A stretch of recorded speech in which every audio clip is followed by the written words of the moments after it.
Caesar সম্পর্কে ইসলাম কি বলে? সিজার করা কি জায়েজ আছে? নতুন বিয়ের পর মেয়ে বাড়ি থেকে ছেলের বাড়িতে আম, কাঁঠাল, বকরি ইত্যাদি পাঠানোর প্রথা কি শরীয়ত সম্মত? চাদরের ডান পাশে পেশাব লেগেছে, বাম পাশে বিছানার চাদরের উপর কি নামাজ আদায় করা যাবে? যে দিনে জন্ম ওই দিনে বিবাহ হলে কি কিছু হয়? জমজমের পানি দাঁড়িয়ে পান করা যাবে কিনা? খাত্তার অনুষ্ঠান করা কি জায়েজ আছে? এরপর প্রশ্ন হলো, যে দিনে জন্ম ওই দিনে বিবাহ হলে কি কিছু হয়? যে দিনের জন্ম একই দিনে যদি বিবাহ হয় কিছু হয় কি হবে? একটা ভালো ঘটনা ঘটবে। জন্ম হয়েছে, এটা একটা ভালো ঘটনা। আবার একই দিনে আরেকটি ঘটনার জন্ম হয়েছে, সেটা আরেকটা ভালো ঘটনা। অতএব ভালো ঘটনার আপনার যত বেশি জন্মাবে, যত বেশি ঘটবে, ততই ভালো জিনিস। অনেক রকমের কুসংস্কার আমাদের দেশে আছে, এর মধ্যে এটাও একটা, যে দিনে জন্ম হয় ওই দিনে বিয়ে করা যায় না। যে তারিখে জন্ম হয়েছে, যে বারে জন্ম হয়েছে, ওই বারে এটা করা যাবে না। কেন করা যাবে না? ওই দিনে তো বিয়ে পারলে আরো কয়েকটা করা গেলে সেটাও করা উচিত। কারণ হলো, এই দিন আমার জন্ম হয়েছে, এটা আনন্দের দিন। একই দিনে আরেকটা আনন্দ হলে আরো ভালো, আলহামদুলিল্লাহ। হ্যাঁ, এই দিনে বিয়ে করলে কোনো অসুবিধা নেই। এগুলোকে অসুবিধা মনে করাটা বরং কুসংস্কার এবং মূর্খতা। নতুন বিয়ের পর মেয়ে বাড়ি থেকে ছেলের বাড়িতে আম, কাঁঠাল, বকরি ইত্যাদি পাঠানোর প্রথা কি শরীয়ত সম্মত? দুইটা মৌসুম আমাদের সামনে চলে আসছে। এক হলো আম কাঁঠালের মৌসুম চলমান, আরেকটা হলো বকরি এসে যাচ্ছে। দুইটাই প্রশ্নে মাশাআল্লাহ উঠে আসছে।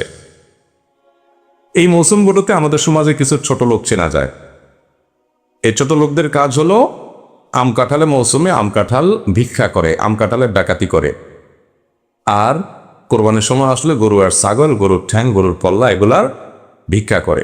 আমরা এর আগে বারবার ঘোষণা করেছি, যাদের ইফতারের অভাব আছে, হ্যাঁ, ছেলের শ্বশুরবাড়ি থেকে বা ছেলে নিজের শ্বশুরবাড়ি থেকে বৌমাকে খোঁচায় তার বাবার বাড়ি থেকে ইফতারের দাবি মরার পরিবর্তে যে কাজটি করতে পারেন সেটা হলো আমাদের আসন্না ফাউন্ডেশনে দরখাস্ত করতে পারেন। আমরা আপনাদেরকে ইফতার দেওয়ার ব্যবস্থা করবো ইনশাআল্লাহ। এটা আমরা এর আগে বারবার ঘোষণা দিয়েছি। এমনকি যদি আপনার আম কাঁঠাল খাওয়ার মতো টাকা না থাকে, এত গরিব মানুষ হন, তো ছেলের শ্বশুরবাড়ি থেকে আপনি আদায় করার এই ছোট লোকই না করে আত্মীয় স্বজনের কাছে ভিক্ষা মানুষ চায় নাকি? ভিক্ষা চায় মানুষ অপরিচিত মানুষের কাছে। আপনি ছেলের শ্বশুরবাড়ির কাছ থেকে এটা দাবি করলেন মানে কি? বেয়ের বাড়ির থেকে ভিক্ষা চাইলে তো লজ্জার কথা। এই ভিক্ষাটা আপনি বৌমার কাছে না চাই, আপনি আমাদের কাছে চান, আমরা কাউকে জানাবো না, গোপনে আপনাকে দিয়ে দিই। বুঝতে পারছেন কথা? আপনার বকরি নাই, কোরবানি করানো হতো, আপনার গোস্ত খাওয়া দরকার, আপনি আমাদের কাছে দরখাস্ত করেন, আমরা গোস্ত পৌঁছে দেবো ইনশাআল্লাহ আপনার কাছে। কিন্তু এই ছোট লোকই করিয়েন না। যুবকদেরকে ব্যাপারে জাগতে হবে। কবর দিতে হবে দেশে যৌতুক প্রথা। যৌতুক প্রথাকে কি দিতে হবে? কবর দিয়ে ফেলতে হয়, এটাকে অতীত করে ফেলতে হবে। এর চেয়ে ছোট লোকই আর কিচ্ছু নেই। একটা মানুষ আস্ত মেয়ে দিয়ে দিয়েছে, তারপর আবার আপনার আম কাঁঠাল দিতে হবে সাথে। কেন রে বাবা? আম কাঁঠাল তো আপনি দিবেন শ্বশুরবাড়িতে নিয়ে আনে, কারণ আপনাদের মেয়েটা দিয়ে দিছে না। হারে, এর দাম তো আমি পরিশোধ করতে পারবো না, অন্তত কিছু আম কাঁঠাল খানা।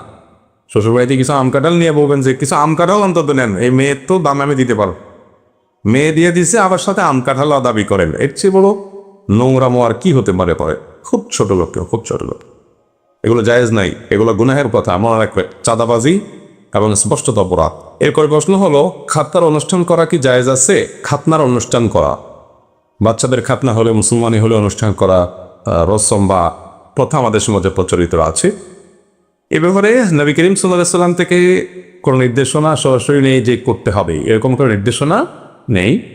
তবে আল আদবুল মুফরাদ ইমাম বুখারী রাহিমাহুল্লাহ দুটি বর্ণনা এনেছেন, তার একটি দায়ুফ সূত্রে বর্ণিত হয়েছে।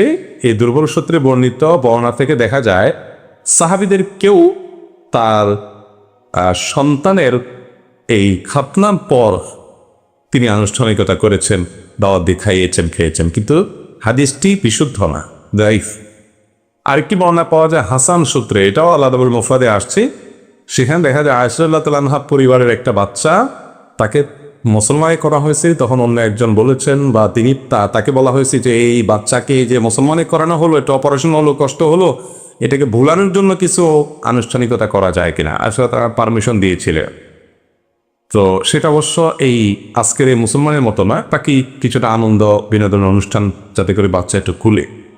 তো এগুলো মৌলিকভাবে প্রায় সব ফুকায়ে কেরাম, মশহুর যত ফুকায়ে কেরাম আছেন, তাদের মন্তব্য হলো এগুলো মৌলিকভাবে জায়েজ আছে, বরং মুস্তাহাব, ভালো।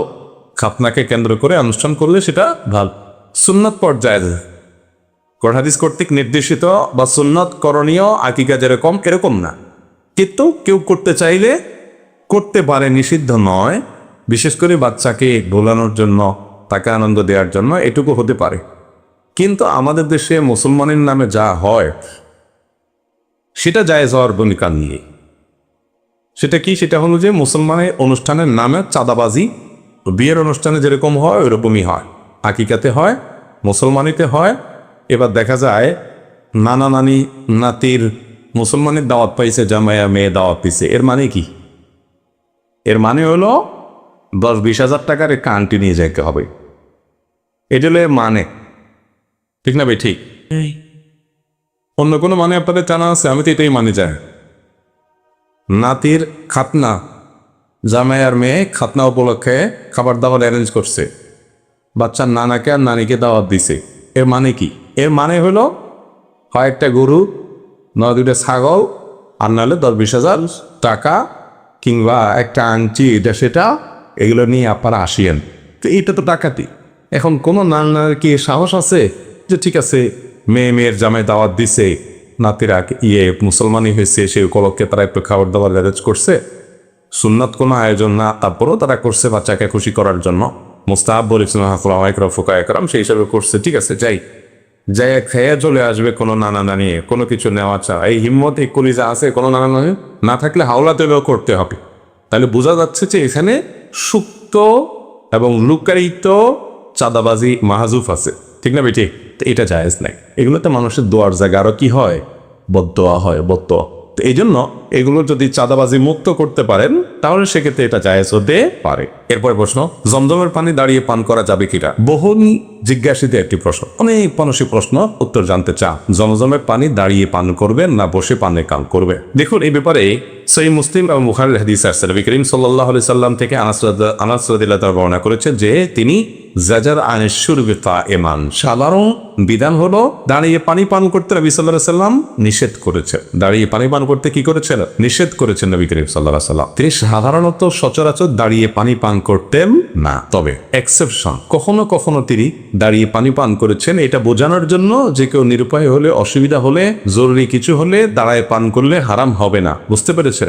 বসে পান করতে হবে নরমাল অবস্থায়। বিশেষ কোনো পরিস্থিতিতে কারো ঠেকা পেলে দাঁড়ায় পান করলে সেটা জায়েজ আছে। শুধু এটা বোঝানোর জন্য তিনি মাঝে মধ্যে দাঁড়ায় পান করেছেন। এরই অংশ হিসাবে এটাও প্রমাণিত যে জমজমের পানি তিনি দাঁড়িয়ে পান করেছেন। তো জমজমের পানি তিনি দাঁড়িয়ে পান করেছেন, এর মানে এই নয় যে দাঁড়িয়েই পান করতে হবে। তিনি তো অন্য পানিও দাঁড়িয়ে পান করেছেন, এর মানে কি অন্য পানি সাধারণ অবস্থা দাঁড়িয়ে পান করতে হয়? তো এটা যদি না হয় তাহলে জমজমের পানিও সাধারণত দাঁড়িয়ে পান করতে হবে এমনটি কিন্তু নয়। আমাদের দেশে অনেকে জমজমের পানি দিলে ওইটা নিয়ে উনি দাঁড়ায় যায়, বসা থেকে দাঁড়ায় যায়। কারণ জমজম পান করতে হলে কি করতে হয়? উনি মনে করেন দাঁড়ায় পান করতে হয় না। এরকম কোনো হাদিস নাই যে নবী করিম সাল্লাল্লাহু আলাইহি সাল্লাম বসা থেকে দাঁড়ায় গেছেন জমজমের পানি পান করার জন্য, বা সাহাবীদের থেকে এরকম কোনো হাদিস আমার জানা নাই যে বসা থেকে দাঁড়াইছেন পান করার জন্য, দাঁড়ানো অবস্থা পানি পাইছেন পান করছেন, এরকম পাওয়া গেছে। সেটা হয়েছে বললাম নবী করিম সাল্লাল্লাহু আলাইহি সাল্লাম অনেক বিষয় নিষেধ করার পর সেটা করতেন জায়েজ প্রমাণ করার জন্য। কথা কি বুঝাতে পারছি? এই জন্য জমজমের পানি অন্য 10টা পানির মতো সাধারণভাবে বসেই পান করবেন, দান অবস্থায় কখনো পান করার প্রয়োজন হলে জায়েজ। এটা হলো ফোকায়ে একরামের অনেকের মত, এবং এটা অধিকতর যুক্তিযুক্ত বলে আমার কাছে মনে হয়েছে। হাদিসগুলো সবগুলোকে গাটাগাটি পর ফোকায়ে একরামের সবগুলো মতামত একসাথ করার পর মনে হচ্ছে এটাই শক্তিশালী। তবে অনেক ফকিগণ, অনেক ওলামা একরাম দাঁড়িয়েই জমজমের পানি দাঁড়িয়ে পান করাকে মুস্তাহাব, উত্তম বলেছেন। ওই যে নবী সাল্লাল্লাহু আলাইহি ওয়াসাল্লাম একবার করেছেন, সেটাও তার থেকে করেছেন কোনো প্রমাণিত আছে। ওই হাদিসটার কারণে তারা জমজমের পানি দাঁড়ায় পান করাটাকে মুস্তাহাব বলেছেন ফোকায়ে একরাম। অতএব কেউ ওই ফোকায়ে একরামের মতের উপর আমল করলে তার সে আমলকে গুনাহ হয়েছে, বেদাত হয়েছে, এনকার করা যাবে না। বাকি সাধারণ পানির মতো এই পানিটাও সাধারণভাবে পান করাটাই অধিকতর যুক্তিযুক্ত বলে আমার কাছে মনে হয়েছে। জি, এরপরে প্রশ্ন হলো, চাদরের ডান পাশে পেশাব লেগেছে, বাম পাশে বিছানার চাদরের উপর কি নামাজ আদায় করা যাবে? চাদরের যদি এক পাশে পেশাব লাগে বাচ্চা, অন্য পাশে আপনি নামাজ পড়তে পারেন, কোনো অসুবিধা নেই। বিশেষ করে রুকু সেজদা উঠা বসা যখন যাবেন, যদি এখানে রুকু সেজদা করার কারণে ওইটা না লাগে, মানে এত ছোট কাপড় যে একটা অংশে সেজদা করলে ওইটাতে টান খায়, লাগে, শরীরের সাথে লাগার সম্ভাবনা তৈরি হয়, এরকম যদি না হয়, অনেক বড় চাদর, এক কোনা পেশাব আছে, অন্য কোনা আপনি দাঁড়ায় নামাজ পড়ছেন, এটা জায়েজ আছে। আমার বাবা মারা গেছেন টয়লেটের ভেতর, কিন্তু আমি রোজায় স্বপ্ন দেখেছি তিনি একটি সুন্দর বিছানায় শুয়ে আছেন এবং কালিমা পাঠ করতে মারা যাচ্ছেন। এর ব্যাখ্যা কি হতে পারে? কোনো মানুষ, কোনো মুসলমান যদি টয়লেটে মৃত্যুবরণ করে এর মানে এই না যে লোকটা জাহান্নামী। এত সহজ সমীকরণ করার সুযোগ নাই। মৃত্যুটা কোথায় হয়েছে এটা বড় বিষয় নয়। মৃত্যু অবস্থায় তিনি ইমানদার কিনা সেটা হলো বড় বিষয়। একজন ইমানদার, তার মৃত্যু যদি টয়লেটেও হয় তিনি আল্লাহর কাছে নাজাত পেতে পারে। আরেকজনও বেঈমান, আল্লাহর প্রতি অবিশ্বাসী, তার মৃত্যু খুব আলিশান রুমের মৃত্যু হয়েছে, তারপরও সে জাহান্নাম। অতএব আপনার বাবা টয়লেটে মৃত্যুবরণ করেছেন দেখে আপনি তাকে স্বপ্নে ভালো অবস্থায় আছে এটা দেখতে পারবেন না এমন কিছু নয়। সুধারণা করতে পারেন যে আপনার বাবা আল্লাহ তাকে ভালো রেখেছে। তারপরও আমরা বাবা মাকে মৃত্যুর পর তাদের তরফ থেকে দান সাদাকা ইত্যাদি করবো, অব্যাহত রাখবো, যাতে করে আজর এবং সব তাদের আমলা যা। এরপরে প্রশ্নটি আমি উচ্চারণ করছি না, কিন্তু প্রশ্নটির খোলাসা হলো যে কোনো স্বামী যদি স্ত্রীকে এমন কোনো কাজ করতে জোরাজোরি করে যেটি আল্লাহ তাআলা অনুমোদন নাই, হারাম, সেটা সহবাসের সময় বা অন্য সময় বা, তো স্বামীর সেই নির্দেশ মানা যাবে না। লা তাআতা লি মাখলুকিন ফি মাসিয়াতিল খালিক। আল্লাহ নির্দেশ লঙ্ঘন হয় এরকম কোনো কাজ পৃথিবীতে কারোর নির্দেশ মানতে গিয়ে করা যাবে না, সেটা স্বামীরও না বাপ মানটা। বুঝাতে পারছি? এক্ষেত্রে স্ত্রী তার সাধ্য অনুযায়ী প্রতিরোধ গড়ে তুলবেন, বাধা দিবেন কৌশলে, বিভিন্নভাবে, কিন্তু কোন অবস্থাতেই হারামের কাছে মাথা নত করবে না। একান্ত তিনি যদি জুলুমের শিকার হন, জবরদস্তের শিকার হন, তাহলে আল্লাহর কাছে তিনি মাপ পাবেন, যেহেতু তার ইচ্ছা ছিল না এবং তিনি জুলুমের শিকার। যে কোনো বীমা বা সমিতি থেকে কিস্তি নিয়ে জমি কেনা বা ঘর তৈরি করার কাজ করা বা অন্য কোনো কাজে লাগানো যাবে কিনা? কিস্তি নিয়ে, অর্থাৎ সুদের ভিত্তিতে কিস্তি নিয়ে যদি আপনি ঘর তৈরি করেন, সমাজে করেন, সুস্পষ্ট হারাম। সুদের লোন সেটা কিস্তিতে নেন আর এককালীন নেন, বা কিস্তিতে পরিশোধ করেন বা এককালীন পরিশোধ করেন, যেভাবেই নেন, সুদকে আল্লাহ তাআলা হারাম করেছে, সাধারণ হারাম না। পৃথিবীতে যত বিষয়কে আল্লাহ তাআলা আমাদের জন্য হারাম করেছেন ভক্ষণ করা, রিজিকের ক্ষেত্রে যত হারাম আছে, এর মধ্যে সবচেয়ে ডেঞ্জারাস হারামটি, সবচেয়ে ভয়াবহ হারামটি হলো সুদ। সুদের চেয়ে ভয়াবহ আর কোনো হারাম দ্বিতীয়টা। কয়েক কেজি শুকরের গোশত রান্না করে খেলে যে গুনাহ হবে, সুদের কারবার করলে তার চাইতে বেশি গুনাহ হওয়া। এত জঘন্য সুদের বিষয়। এজন্য ইমানদার দুনিয়ার সামান্য ঘর তৈরি করা, ব্যবসা প্রতিষ্ঠান তৈরি করা, এ সমস্ত লোভে সুদের কারবার করতে পারে না। এরপরে প্রশ্ন হলো, কোরবানির একটি ভাগে দুই ভাই একসাথে টাকা দিয়ে দুটি অংশ করে নেয়, 7 ভাগের 1 ভাগ তারা নেন। প্রশ্ন হচ্ছে, ভাগ একটি, অংশীদার 2 জন, এমন হলে কোরবানি হচ্ছে কি? না, এরকম হলে কোরবানি হওয়ার কোনো সুযোগ নাই। প্রবাসীরা অনেকে এরকম করে যে ধরেন কয়েকজন একটা রুমে আছে ব্যাচেলর, তো কোরবানির দিন একটু তারা কোরবানি করবে, গোশত খাবে। একটা ছাগলের দাম ধরেন 500 রিয়াল, তারা 5 জন থাকে, তো 5 জন মিলে 100 রিয়াল করে দিয়ে একটা ছাগল কিনে না কোরবানি করে। কারোরই কোরবানি হবে না, গোশত খাওয়াটা হবে। গোশত খাওয়াটা হবে, আল্লাহর নামে জবে করলে হালাল হবে গোশত খাওয়া, কিন্তু এটা কি হবে না, কারণ কোরবানির একটা ভাগ, ওইটাকে আবার ভাগ করার সুযোগ একটা ভাগ একজনই দিতে হবে। হ্যাঁ, এটার একটা পদ্ধতি এমন হতে পারে যে কয়েকজন মিলে একজনকে টাকা দিল, যে ভাই আমরা 5 জন মিলে 100 রিয়াল করে তোমাকে আমরা দিলাম, তুমি একটা ছাগল কিনে কোরবানি করিও।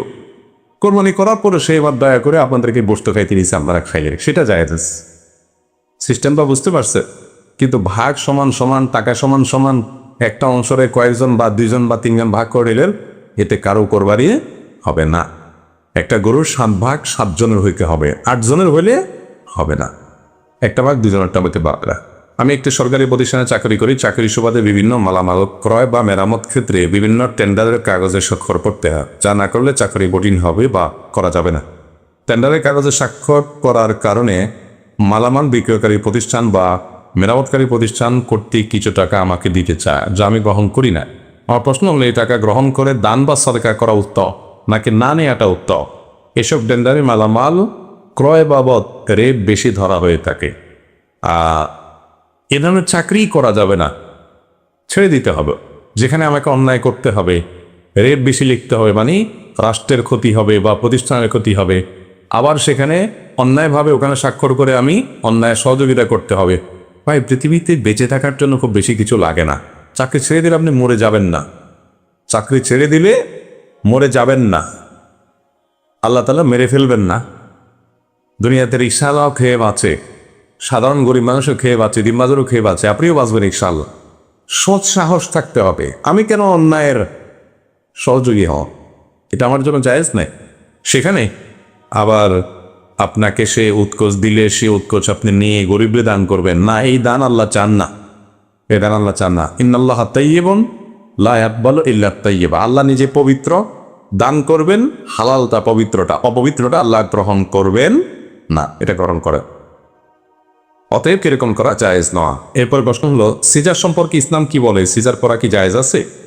মেয়েদের গর্ভখালাসের জন্য সন্তান প্রসবের সময় যদি তা কারোর সিজারের প্রয়োজন হয়, বাচ্চার পজিশন এবং সার্বিক অবস্থা বিবেচনা করে বিচক্ষণ ডক্টরগণ যদি সিজার করতে নির্দেশ না করে এবং এর কোনো বিকল্প না থাকে, তাহলে তো এটা জায়েজ আছে, কারণ কোনো প্রায় চিকিৎসার অংশ হিসাবে এটা জায়েজ আছে। কিন্তু যথাসম্ভব আপনার এক্ষেত্রে প্রপার ট্রিটমেন্ট হচ্ছে কিনা, প্রপার ডায়াগনোসিস হচ্ছে কিনা, প্রপার পরামর্শ হচ্ছে কিনা, এই বিষয়গুলোকে নিশ্চিত করার চেষ্টা করতে হবে।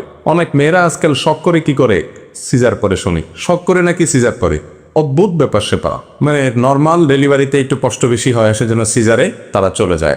অথচ সিজার মানে কি, পেটের এক মাথা থেকে আরেক মাথা পর্যন্ত কেটে ফেলা, সেটাকে আবার জোড়া দেওয়া, সেটা আবার জোড়া লাগা। আর নর্মাল ডেলিভারি হলে আজকে ডেলিভারি না হাসপাতালে, কালকে মহিলা ছাড়পত্র পেয়ে যায়। আর সিজারের রোগী 3 দিন 4 দিন 5 দিন বেডে শুয়ে থাকতে হয়। হয়তো বাহ্যিক একটু সাময়িক একটু কষ্ট হয় প্রসবের সময়টাতে, কিন্তু আগে পরে পুরো সময়টা সুখ।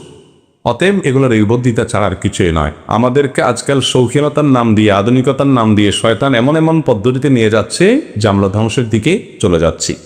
সিজারের সবচেয়ে বড় ক্ষতির একটা তো হলো যে বাচ্চা যদি সিজারে হয় তাহলে সেক্ষেত্রে খুব বেশি বাচ্চা নেওয়ার সম্ভাবনা থাকে না নাকি। তো সেটা যদি হয়, এটা তো বিরাট একটা লস। আপনি বিয়ে করেছেন, আল্লাহ তাআলা আপনাদের ঘরে সংসারে যদি 2 4 5টা 7টা 10টা 12টা বাচ্চা দেয়, বিরাট বড় সম্পদ।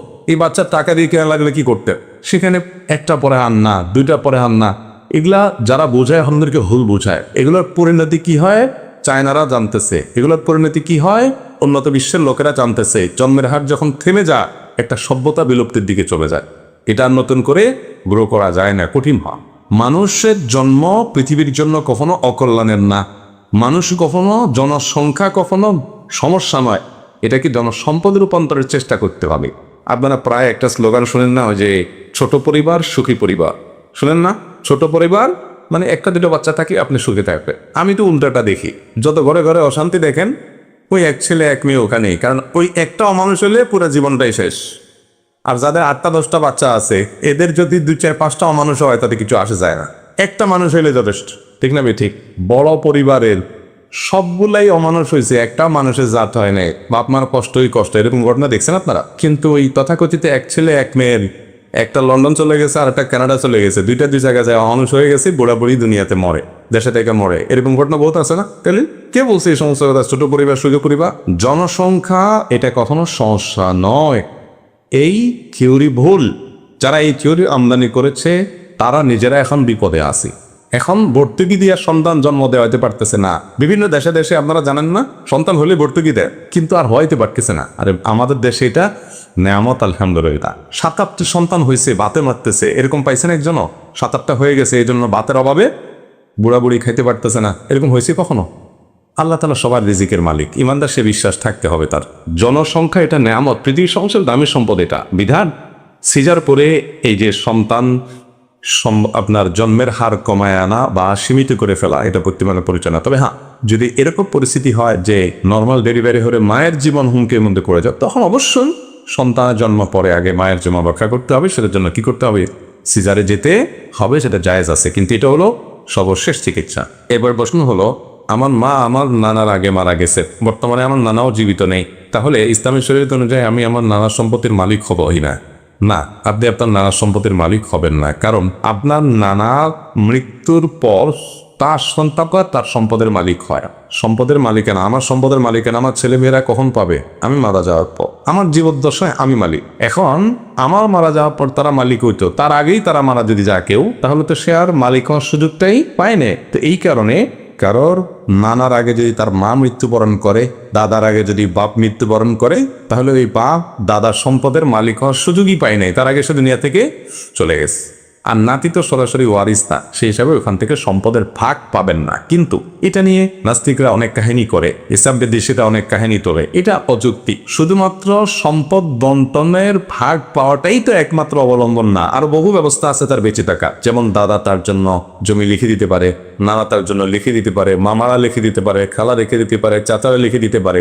আর প্র্যাকটিসও মারা গেছে তো নাতিরা, দাদার আগে হয়তো বাপ মারা গেছে, নাতিরা কিছু পায় নাই, তো ঠিক আছে চাচারা আবার সবাই মিলে নাতির জন্য কিছু দিয়ে দিছে। বা দাদা বেঁচে আছে যে ঠিক আছে আমার ছেলে মারা গেছে, নাতিরা তো নিয়ম অনুযায়ী তারা পায় না, তো আমি তাদেরকে দয়া করি এটা লিখে দিলাম, এটা তাদের জন্য জায়েজ আছে। ওয়ারিসদেরকে দেওয়া জায়েজ নেই, কিন্তু নাতিদেরকে দেওয়া জায়েজ আছে। আল্লাহ তাআলা অন্য রাস্তা করে রেখেছে। শুধু সেটাই নয়, নাতিদের ভরণ পোষণ, তাদের খরচ খরচা, দায় দায়িত্ব পুরাটা দাদাকে বহন করতে হবে বাবার অগোচরে। তাহলে শরীয়ত তার জন্য অনেকগুলো বিকল্প রেখেছে। এটা নিয়ে শরীয়তের সমালোচনা করাটা মূর্খতা ছাড়া আর কিছুই না।